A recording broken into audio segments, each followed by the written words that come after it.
Salut à tous et bienvenue pour ce nouvel épisode du podcast Failure Faculty numéro 3. Ah, la routine, le fameux premier problème du couple. Elle peut nous pousser à arborer une mauvaise humeur quotidienne, à avoir l'impression d'être coincé dans une boucle sans fin, dans laquelle on ne trouve pas toujours de solution pour s'en sortir. Pourtant, tu as sûrement entendu parler des morning routines. Ça a envahi l'univers YouTube et des autres réseaux sociaux. Mais qu'est-ce que ça veut dire ? Il existerait une mauvaise et une bonne routine ? Comment on peut expliquer ça ? Procédons par étapes. D'abord, tu as peut-être l'image qu'une routine c'est long à mettre en place. Tu as entendu qu'il fallait compter 23 jours pour commencer à implanter une habitude et près de 60 pour qu'elle soit en place sur la durée. Tu as l'impression qu'il va falloir te robotiser et que c'est plutôt contraignant à l'image du chant du coq tous les matins au lever du soleil. D'abord, il faut se dire que implanter, c'est gagner. Tu ne te rappelles sûrement pas, mais quand tu étais petit, le brossage de dents, tu le voyais sûrement comme une espèce de corvée.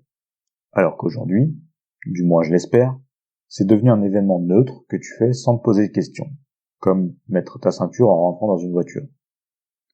Mais alors, est-ce que les gens se forcent à les mettre en place ? Est-ce que l'on se condamne à rester dans le cycle de la monotonie ?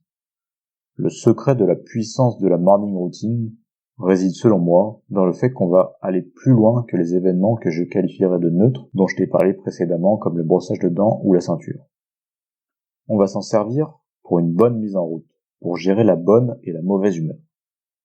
Tu as sûrement entendu parler du réflexe de Pavlov, l'expérience dans laquelle on fait sonner une clochette tous les matins devant un chien, puis on lui donne un morceau de sucre. Au bout de quelques temps, on fait sonner la cloche sans lui donner le morceau, et le chien bave, car c'est un réflexe qui s'est implanté en lui. Maintenant, réfléchis aux exercices qui sont mis en avant dans les morning routines, comme le yoga, les exercices de respiration, de méditation ou autres. Tous vont permettre une bonne mise en route.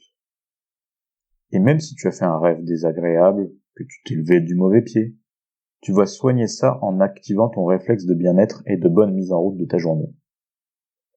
Ça va te permettre, en plus des bienfaits classiques des exercices pratiqués, de rentrer dans la bonne routine, la routine positive qui va te permettre d'attaquer ta journée sereinement et plein d'énergie.